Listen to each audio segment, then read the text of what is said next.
नमस्कार। मैं सिमरन स्वागत करती हूँ आप सभी का एक बार फिर से आयोग द्वारा आयोजित इस पॉडकास्ट में। आज हम बात करेंगे एक ऐसे विषय के बारे में जो काफी लंबे समय से चर्चा का केंद्र बना हुआ है। जी हाँ, टीआरई 4। बीते कई माह से टीआरई 4 के जो अभ्यर्थी हैं उनकी जिज्ञासाएं बढ़ रही हैं, उम्मीदें बढ़ रही हैं और साथ ही कई महत्वपूर्ण सवाल उठ रहे हैं, जैसे विज्ञापन कब आएगा या फिर कितनी रिक्तियां हैं आदि। इन सभी सवालों पे स्पष्ट और सही जानकारी तथा साथ ही आधिकारिक जानकारी प्राप्त करने के लिए हमारे साथ मौजूद हैं बिहार लोक सेवा आयोग के परीक्षा नियंत्रक श्री राजेश कुमार सिंह जी। आज की इस बातचीत से हमारी कोशिश केवल जानकारी प्राप्त करना ही नहीं, बल्कि उन लाखों अभ्यर्थियों की जो जिज्ञासाएं हैं और वैसे अभ्यर्थी जो काफी लंबे समय से नोटिफिकेशन का इंतजार कर रहे हैं और तैयारी कर रहे हैं, उनको सही जानकारी देना है। तो चलिए बातचीत शुरू करते हैं। और सर, सबसे पहले तो आपका बहुत बहुत स्वागत है। Thank you sir. सबसे पहले तो मैं उन लाखों अभ्यर्थियों की तरफ से सर आपको थैंक यू कहना चाहूंगी। और सर, मैं गो थ्रू कर रही थी कमेंट्स से, तो सर उसमें भी बहुत सारे अभ्यर्थियों ने आयोग के इस कदम की सराहना की है कि आयोग जो है लगातार अभ्यर्थियों को पॉडकास्ट के माध्यम से सही जानकारी दे रही है, सर समय जानकारी उनको प्राप्त हो रही है। तो सर इस चीज के लिए थैंक यू सो मच। आयोग देखिए अब पहले से बहुत बदल चुका है। हमें भी ये प्रतीत हुआ कि अभ्यर्थियों को जानकारी देने का एक अच्छा माध्यम है सोशल मीडिया। तो आयोग अब सोशल मीडिया के सभी प्रमुख प्लेटफॉर्म पर है। तो समय समय पर विभिन्न परीक्षाओं के लिए हम लोग पॉडकास्ट के माध्यम से सोशल मीडिया प्लेटफॉर्म पर अभ्यर्थियों को जानकारी देते रहते हैं। बिल्कुल sir, thank you so much आयोग के इस कदम के लिए। और सर, आज का यह पॉडकास्ट जैसा मैंने बोला कि टीआरई 4 के लिए है। तो सर काफी लंबे समय से जो है टीआरई 4 के जो शिक्षक अभ्यर्थी हैं वो टीआरई 4 के विज्ञापन को लेकर के उनकी बहुत सारे सवाल हैं, उनकी जिज्ञासाएं हैं और लगातार टीआरई 4 को लेकर के वो सवाल भी कर रहे हैं कि टीआरई 4 का विज्ञापन आखिर कब जारी होगा। तो सर सबसे पहला तो मैं ये पूछना चाहूंगी सर कि आखिर टीआरई 4 में जो इतना विलंब हो रहा है, तो सर इस डिले का क्या वजह है? आखिर क्यों इतना डिले हुआ इस विज्ञापन को जारी करने में, और सर क्या रीजन है? पहली बात कि विलंब की परिभाषा क्या है। जब मैंने या आयोग द्वारा यह दे दिया गया है कि 22 से 27 सितंबर को टीआरई 4 की परीक्षा आयोजित की जाएगी, यूजुअली 3 महीना पहले हम लोग उसके प्रश्न पत्र तैयार करने से लेके अन्य चीज़ों पर ध्यान देते हैं। अभी 6 महीना बचा हुआ है, तो मुझे समझ नहीं आता कि इतनी हड़बड़ी क्यों है कि विज्ञापन तुरंत जारी कर दिया जाए। ये कुछ लोग बहकावा में आकर के परेशान हो रहे हैं और बहकाने वाले लोग भी मैं देखता हूँ कि सोशल मीडिया पर एक्टिव रहते हैं। तो ये कोई मतलब नहीं है कि टीआरई 4 का विज्ञापन जल्द आ जाए। डेट जब एग्ज़ाम का दे दिया गया है 22 से 27 सितंबर होगा, तो हमारे पास जून तक का टाइम, हम जून तक भी हमारे दृष्टिकोण से कोई विलंब नहीं है। लेकिन खैर, विलंब होने का 2-3 कारण था। एक तो गेस्ट टीचर के मामले में मामला अटका हुआ था जो अभी शिक्षा विभाग से हमें प्राप्त हो गया। अल्पसंख्यक कल्याण विभाग में भी महिला आरक्षण के बारे में थोड़ी त्रुटि थी जिसको कि प्राप्त कर लिया गया बैठक करके, और भी कुछ कुछ परिवर्तन किया गया इस बार जिसके चलते भी विलंब हुआ। लेकिन विलंब, मैं फिर से दोहराना चाहूँगा, कोई विलंब नहीं है। 22 से 27 सितंबर को परीक्षा होगी, अभ्यर्थी उसकी तैयारी करें।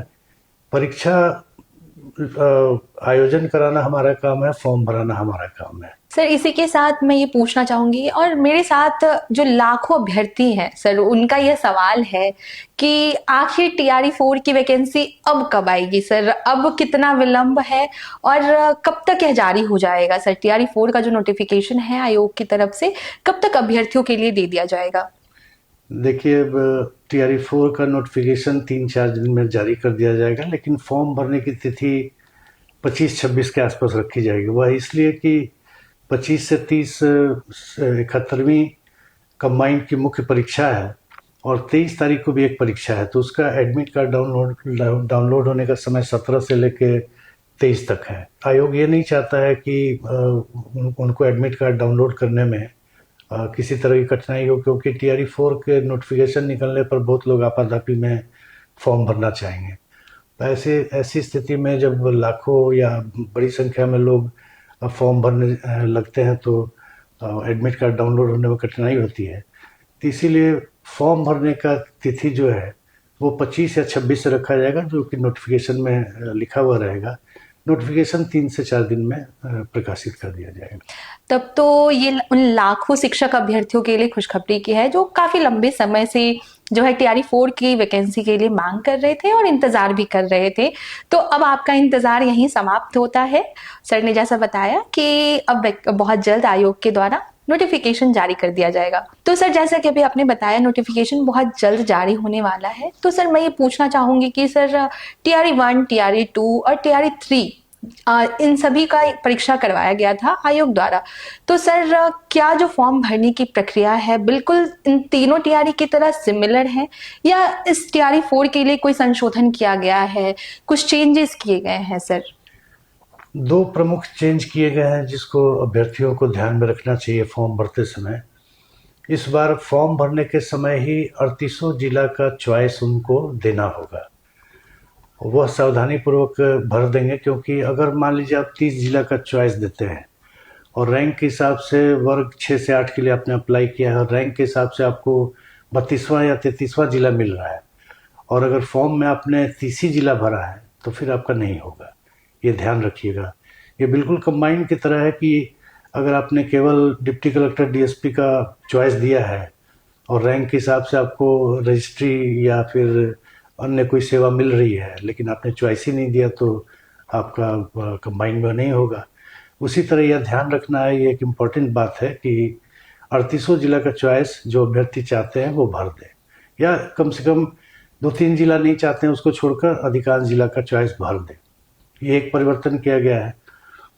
दूसरा एक समस्या आती है फॉर्म भरने के बाद कि पेमेंट का, खासकर जो अंतिम 1 या 2 दिन में फॉर्म भरते हैं, ऐसी शिकायतें प्राप्त होती है कि उन्होंने सबमिट किया, पेमेंट किया तो वो दिख रहा है कि हाँ पेमेंट हो गया, जबकि यहाँ हमारे एंड पर वो पेमेंट नहीं दिखता है।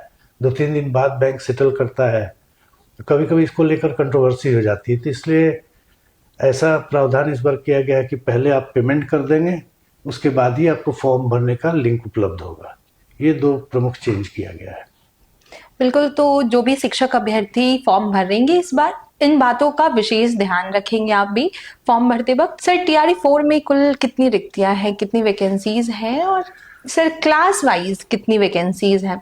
देखिए TRE 4 में कुल रिक्ति 46,882 है।